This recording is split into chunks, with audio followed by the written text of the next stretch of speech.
The United States is sinking billions into a collapsing foreign economy, and it's a deal that has stunned the world.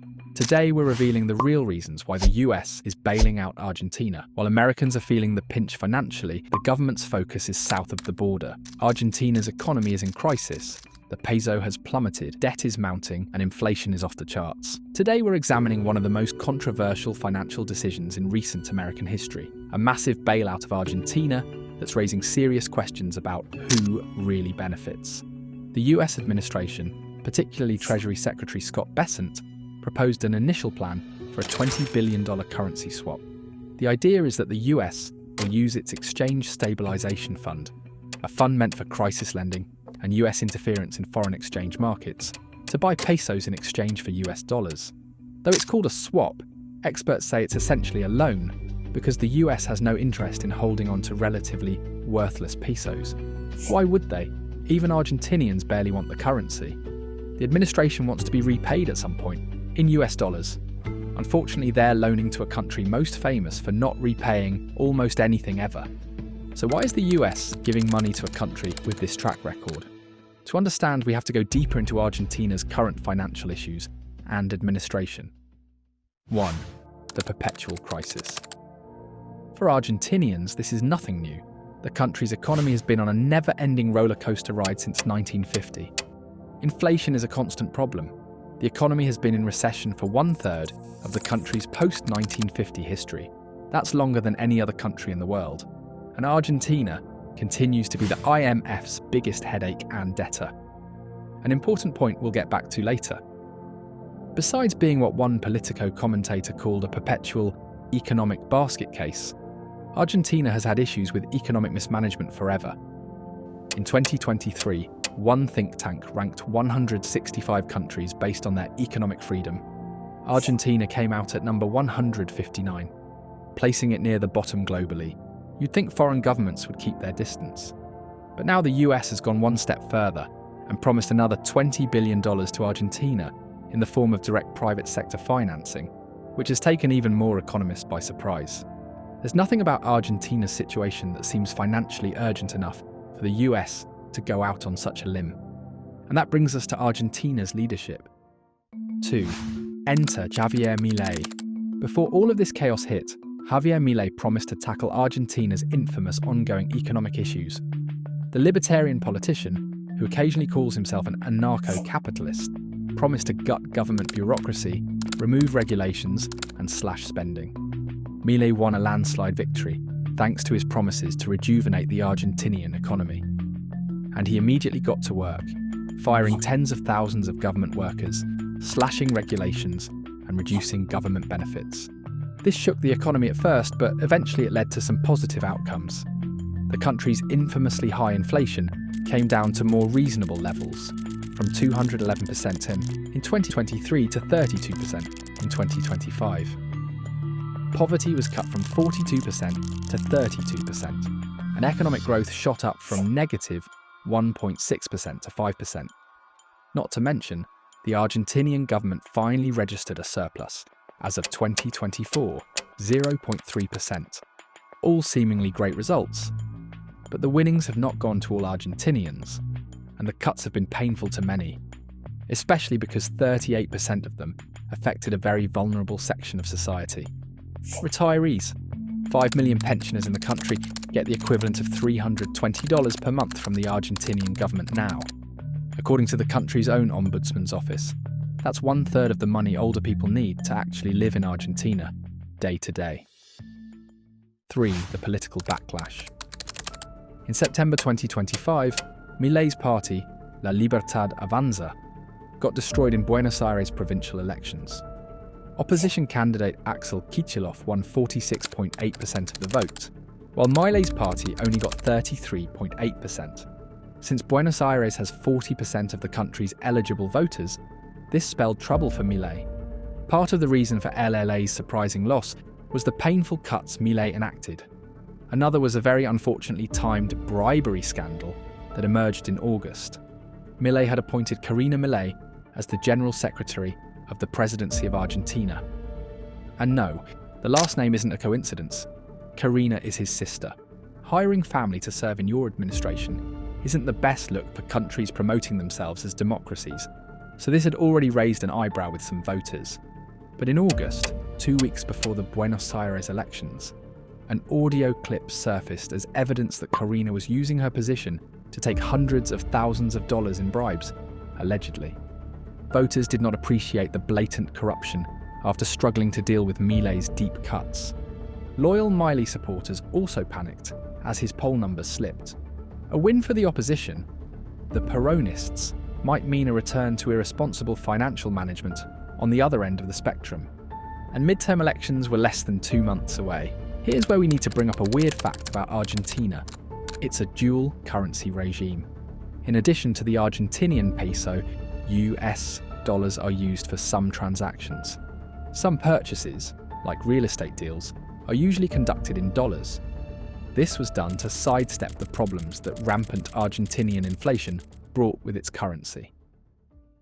For the currency crisis, if you agreed to buy a house for 100,000 pesos today and had to pay it over time, the original owner would be getting almost nothing of value in a couple of years with an over 200% inflation rate.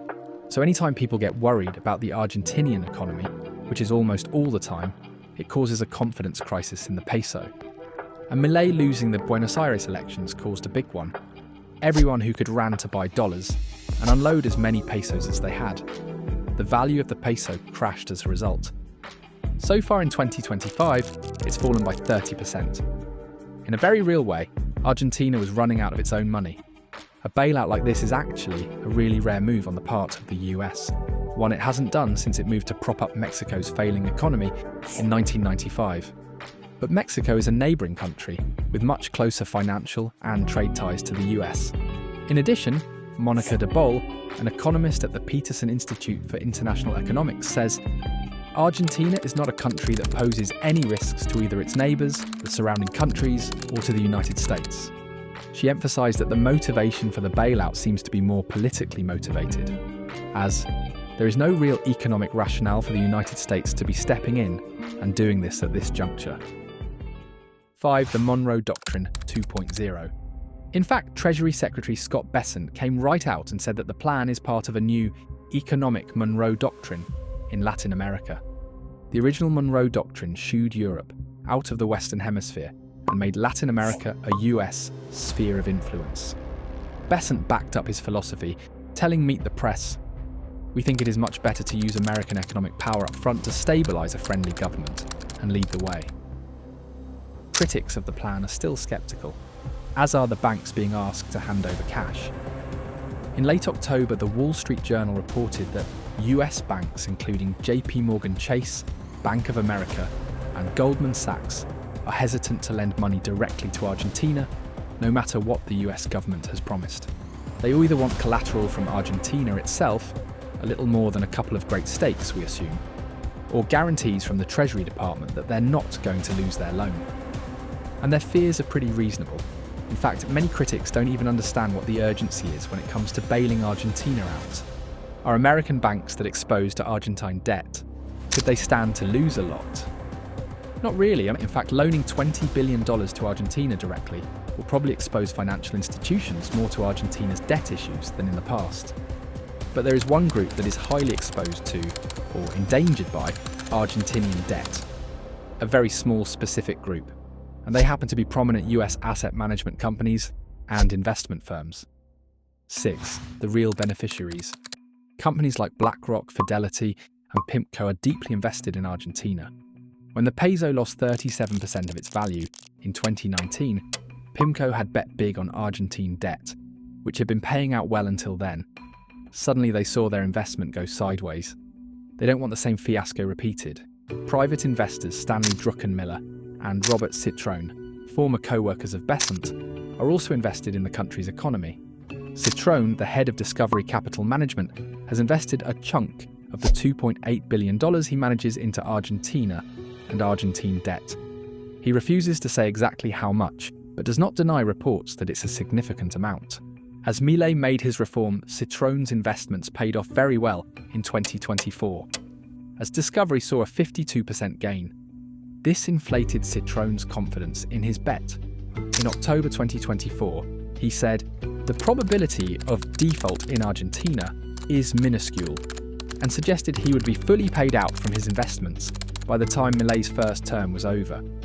But the run on the peso and Argentine lawmakers threatening to overturn some of Milei's vetoes on spending bills put Citroen's claim on shakier ground.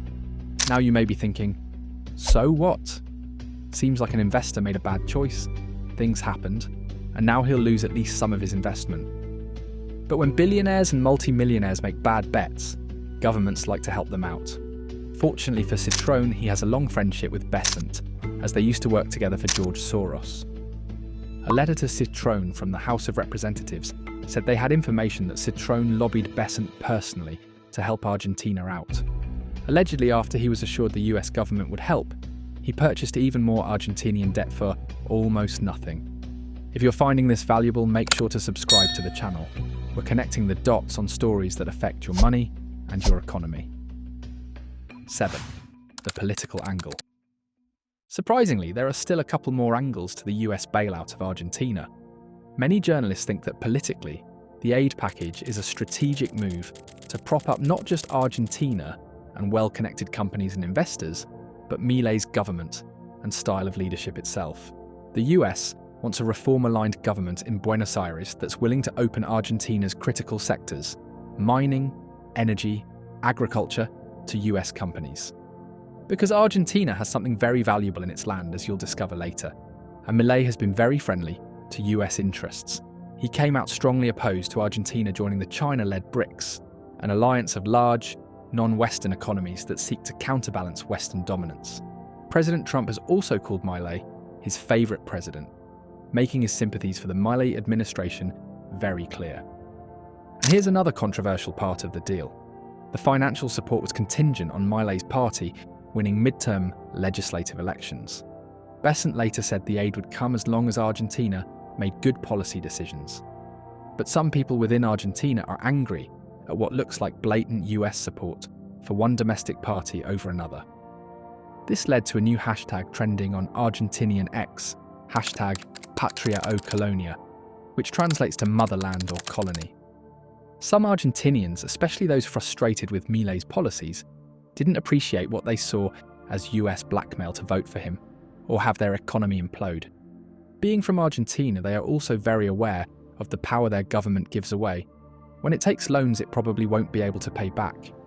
The IMF, Argentina's previous benefactor, was also accused of dangling economic loans as political incentives back in 2018. 8. The election results. And Milei's party, La Libertad Avanza, did actually win the midterm elections, even though he was polling pretty low before they happened. In mid-October, the Argentinian president's approval rating dropped to 39.9%. A whopping 55.7% of Argentinians disapproved of him. However, in the midterm elections, his party got 41.5% of the vote in Buenos Aires compared to 40.8% for the Peronist coalition, and received a landslide of votes in most other areas of the country. That being said, only 68% of the population voted. Impressive if we were referring to the United States, but the lowest number of people to vote in about a decade in Argentina.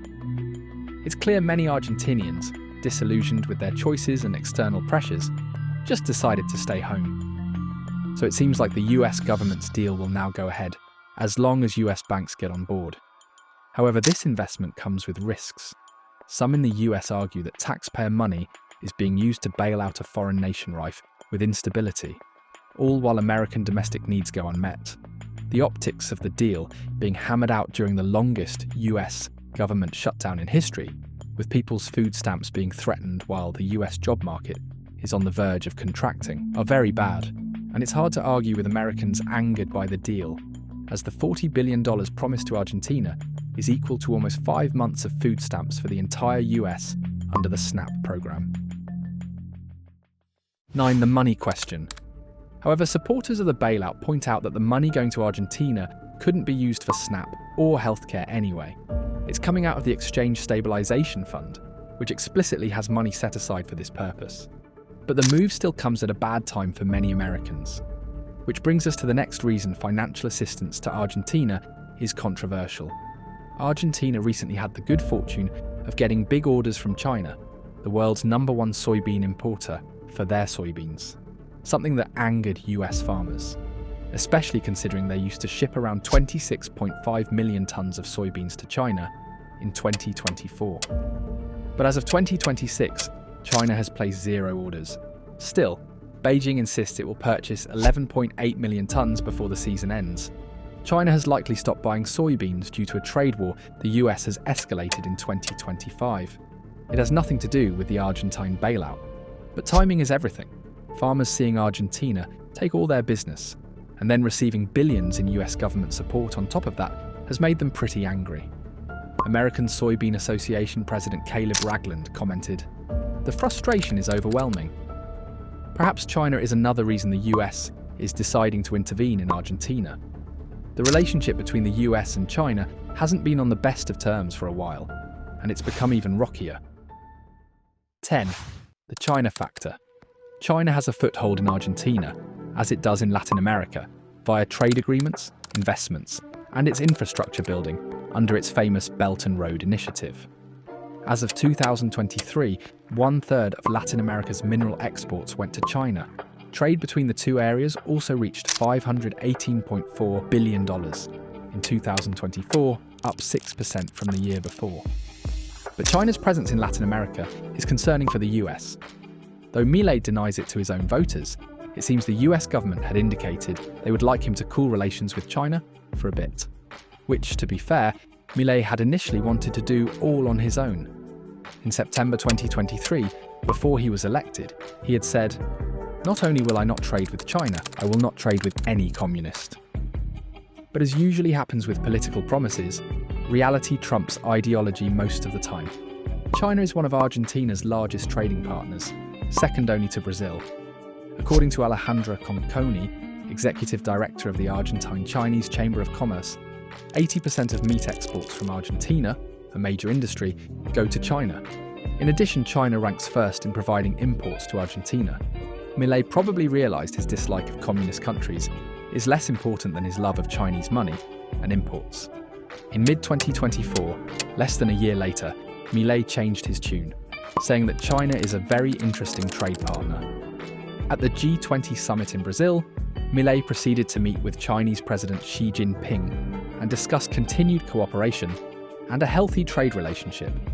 The two leaders have signed several trade agreements and a tax agreement as well. How much of a threat is China to US interests in Argentina? President Trump expressed to Milei that any military deals between Argentina and China would be very disappointing to him. But even before Milei came into office, Argentina had cancelled their purchase of Chinese JF-17/FC-1 fighters in favour of US-produced F-16 fighters. There are no plans for military installations or ports funded by China in Argentina. 11. The lithium prize. And even the infrastructure plans China does have for the region, mainly 2 big dams, have been put on indefinite hold as Argentina struggles to find money to invest in them. And while military ties aren't the real concern, economic resources absolutely are. One thing that may be very interesting to the US is Argentine lithium reserves. China has been signing agreements and conducting geological studies in northern Argentina, in the region of Jujuy, to see if its salt flats can be exploited for the mineral. Because Jujuy is chock full of lithium. As of 2023, Chile was supplying 26% of the world's lithium, while Argentina was only supplying 6%. But Argentina's reserves are much, much bigger. While Chile is estimated to have 11% of global reserves, Argentina has over 1/5 of the world's supply, 21%. Other estimates put it even higher. The US Geological Survey estimated that Argentina has 23 million tons of lithium, compared to Chile's 11 million. The country just hasn't been able to exploit it as much as Chile has. But that may change soon, because Argentina has a 10-year plan that would put it in at least the top 3 producers of lithium globally. At best, it would become the biggest lithium producer in the world. As the world shifts to green energy and lithium becomes absolutely necessary for the world's electric cars, as well as the batteries that fuel the screens you use to doom scroll all day, these reserves will skyrocket in value. Is that why the US wants to shift Milei away from China and toward Washington? After all, China has taken the lead in green tech. The International Energy Agency believes China will account for 60% of all new added renewable capacity by 2030. It definitely gives the US an incentive to become BFFS, with the country holding the biggest lithium reserves, and cut into China's lead. 12. The provincial problem. But even with the US pulling Milei closer, will the Argentine president hold the power and popularity to shift lithium export to the US? Argentina has a unique system in which mineral and other natural resources belong to the provinces, not the national government. Meaning the province of Jujuy, not Milei, would have to be convinced to accept US rather than Chinese investment and extraction. And Argentina has already shown that, like most countries, it's more willing to follow the money rather than political allegiances. At the end of the day, the US is not just lending cash to Argentina, it's buying leverage. It's stabilising a friend, but also positioning itself strategically in a region where influence matters. The real question is, who gets to shape Argentina's future? Will the bailout shift allegiances or trigger lasting change in an economy that keeps collapsing? And what price will both sides end up paying? The US bailout of Argentina represents far more than a simple financial transaction. It's a strategic play for influence in Latin America, a lifeline for well-connected investors, and a gamble on a controversial leader whose reforms have divided his nation. For Americans watching their tax dollars flow south while domestic programs face cuts, the deal raises uncomfortable questions about priorities and who really benefits from US foreign policy. For Argentinians, it's another chapter in a long history of foreign influence over their economy, with strings attached that may limit their sovereignty for years to come. And for the global economy, it's a reminder that in the modern world, economic power and political influence are inseparable, and that the battles for resources like lithium are just beginning. So here's my question for you. Is this bailout really about helping Argentina recover? Or is it about securing American access to critical resources and keeping China out of the Western Hemisphere? Share your analysis in the comments below.